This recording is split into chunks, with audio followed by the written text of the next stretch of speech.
Berbeda dengan haji yang secara hakikat dan ma'rifat. Inilah haji yang paling sulit. Kenapa dikatakan bagi orang yang mampu? Ya, karena hanya orang yang diberi kemampuan. La haula wala quwata illa billahil aliyyil azim. Karena sebenarnya manusia tidak memiliki kemampuan apa-apa, tidak memiliki daya apa-apa, tanpa diperjalankan, tanpa diberi kekuatan, tanpa diberi kemampuan. Manusia bukanlah apa-apa, karena manusia bukan siapa-siapa, saudaraku. Manusia ada karena adanya Allah. Diri ini ada, diri ini nyata karena nyatanya Allah, karena kenyataannya Allah.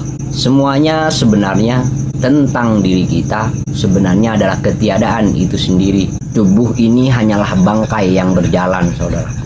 Jadi kalau tubuh ini tidak dihidupkan, maka sejatinya tubuh ini adalah bangkai, saudara. Jadi untuk apa dengan semuanya, kita semuanya mempertahankan bangkai, bersikukuh bahwa ini adalah milik kita, bahwa semuanya yang ada, yang datang adalah milik kita. Untuk apa, saudaraku? Assalamualaikum warahmatullahi wabarakatuh. Salam namo buddhaya, Om Swastiastu, salam sejahtera, salam kebajikan. Saudaraku yang budiman, saudaraku yang dirahmati Allah, dimanapun jenengan berada. Pada kesempatan kali ini, izinkan teras kehidupan memberikan sekelumit pengetahuan tentang diri, tentang hakikat, tentang makrifat, dan setiap segala sesuatu yang ada di alam semesta ini adalah cerminan daripada dirinya. Saudaraku yang budiman, saudaraku yang dirahmati Allah, hakikat haji, bagaimana orang yang pergi berhaji, atau inilah yang disebut syarat rukun yang kelima, rukun Islam yang nomor 5. Bagi orang yang mampu mengerjakannya, maka dikerjakan. Bagi orang yang tidak mampu, maka cukup menghajikan hatimu, mewukufkan hatimu, atau yang disebut wukuf kolbi, wukufnya hati, wukuf di Arafah adalah sebenarnya mengheningkan cipta, mengheningkan diri untuk menghadap sang pencipta alam semesta, yaitu Allah SWT. Saudaraku yang budiman, saudaraku yang dirahmati Allah, hakikat haji yang sebenarnya adalah berjumpa dengan tuan rumahnya, menemui tuan rumahnya, menemui pemiliknya. Siapa pemiliknya? Dialah Allah Azza wa Jalla. Jadi ketika kita berangkat ke tanah suci, harus menemui yang maha suci, karena yang maha suci itu adalah pemiliknya, pemilik rumah suci itu sendiri. Beliaulah pemiliknya dan beliaulah tuannya. Jika kita pergi haji namun kita tidak bertemu dengan pemiliknya, maka masih batal hajinya, saudara. Hajinya batal secara hakikat, secara ma'rifat. Karena haji yang sebenarnya adalah qalbun mu'min baitullah. Jadi hati yang sempurna, hati yang selamat, hati yang bersih, hati yang telah Islam, itulah yang sebenarnya rumahnya Allah. Jadi berangkat ke tanah suci adalah yang sebenarnya secara hakikat dan secara makrifat adalah menemui atau berjalan meniti ke dalam dirimu sendiri, masuk ke dalam dirimu sendiri untuk menemukan dirimu. Man arafah nafsahu faqad arafa rabbahu. Barang siapa yang mengenal dirinya, maka dia akan mengenal Tuhannya. Inilah hakikat haji yang sebenarnya adalah mengenal dan berjumpa. Jika orang kenal, pastinya berjumpa. Sama seperti orang rindu, obatnya adalah bertemu, saudara. Ketika engkau merindukan seseorang, merindukan orang yang engkau kasihi, maka tiada lain obatnya, yaitu harus dengan perjumpaan, saudara. Tanpa berjumpa, kita belum terobati rindu kita. Rindu yang selama ini menggebu-gebu belum terobati, saudaraku, karena belum berjumpa.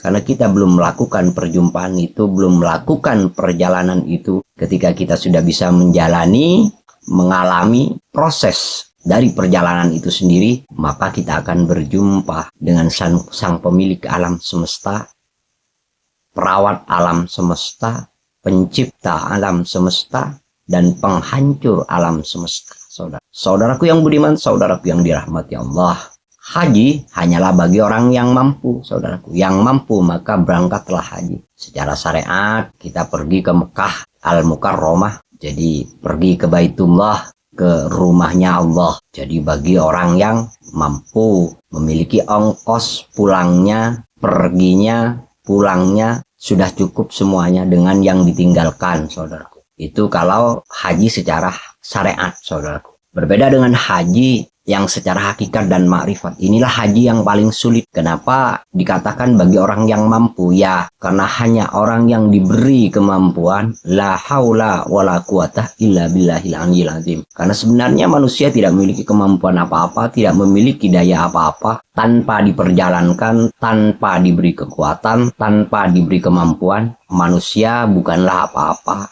karena manusia bukan siapa-siapa, saudara. Manusia ada karena adanya Allah. Diri ini ada, diri ini nyata karena nyatanya Allah, karena kenyataannya Allah. Semuanya sebenarnya tentang diri kita, sebenarnya adalah ketiadaan itu sendiri. Tubuh ini hanyalah bangkai yang berjalan, saudara. Jadi, kalau tubuh ini tidak dihidupkan, maka sejatinya tubuh ini adalah bangkai, saudara. Jadi untuk apa aja dengan semuanya, kita semuanya mempertahankan bangkai, bersikukuh bahwa ini adalah milik kita, bahwa semuanya yang ada, yang datang adalah milik kita. Untuk apa, saudaraku? Mempertahankan semua itu, karena ya kenyataannya, jika tubuh ini dari tanah, maka akan kembali pada tanah. Jika ruh ini dari cahaya, maka akan kembali kepada cahaya. Kebenarannya, yang bagaimana? Yang di tengah-tengah, saudara. Semuanya berasal dari Allah, maka harus kembali kepada Allah. Saudaraku yang budiman, saudaraku yang dirahmat. Hakikat haji harus mengenal man arafah. Jadi pergi ke tanah Arafah, nafsu itu untuk menemui Tuhannya. Jadi harus mengenal dirinya dulu, baru bisa berjumpa dengan Tuhannya. Karena kalau tidak mengenal, tidak mungkin bisa berjumpa, saudara. Jadi sahlah semuanya. Penyaksiannya ketika sudah kenal dan ketika sudah berjumpa, maka sah semuanya, saudara. Sudah tidak ada lagi yang perlu ditutupi, sudah tidak ada lagi yang perlu diomongkan lagi, saudara. Jadi man arafa nafsahu kala lisanahu. Jadi keluhlah lidahmu ketika engkau sudah berliqo dengan Allah, ketika engkau sudah berjumpa dengan Allah, maka keluh lidahmu. Tiadalah ucapan, tiadalah perkataan, tiadalah semuanya, saudara. Saudaraku yang budiman, saudaraku yang dirahmati Allah, kita sebagai seorang hamba hanya melaksanakan apa-apa perintahnya, apa-apa larangannya. Kita hanya menjalani, saudara. Dan kita tidak perlu takut untuk menjalaninya, saudara. Karena kehidupan ini sudah ada yang mengatur, sudah ada pemiliknya, sudah ada penguasanya, sudah ada pengaturnya, saudara. Jadi tidak perlu khawatir dengan kehidupan ini. Terkadang kita masih memiliki rasa khawatir, rasa takut, rasa was-was, rasa ragu untuk menjalani kehidupan ini.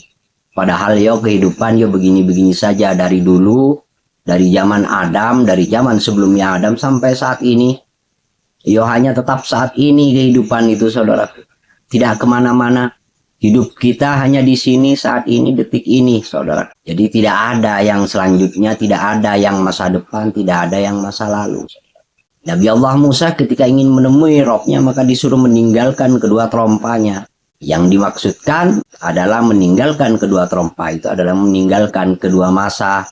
Masa yang akan dan masa yang sudah, saudaraku. Saudaraku yang budiman, saudaraku yang dirahmati Allah, dimanapun jenengan berada. Perjumpaan kita pada malam hari ini adalah perjumpaan yang luar biasa, saudara. Karena tidak mungkin suatu perjumpaan itu bukan suatu kebetulan. Kita berjumpa tidak pernah kebetulan, saudara. Karena ada kudrat dan irodahnya Allah. Semuanya sudah diatur dan dikuasainya. Perjumpaan walaupun hanya lewat YouTube seperti ini sudah diaturnya. Saudaraku yang budiman, saudaraku yang dirahmati Allah. Kita sebagai manusia hidup, ya hanya sekedar menjalani, semuanya sudah ditanggung oleh apa-apanya. Kita butuh rezeki, rezekinya diadakan. Kita butuh anak, anaknya diadakan. Kita butuh istri, istrinya diadakan. Kita butuh apapun Allah menyediakan. Allah yang maha melayani. Kita dilayani oleh Allah langsung. Begitulah manusia diciptakan dengan kesempurnaannya, saudara. Mungkin saya tidak perlu panjang-panjang, karena yang panjang belum tentu bermanfaat dan yang pendek juga belum tentu.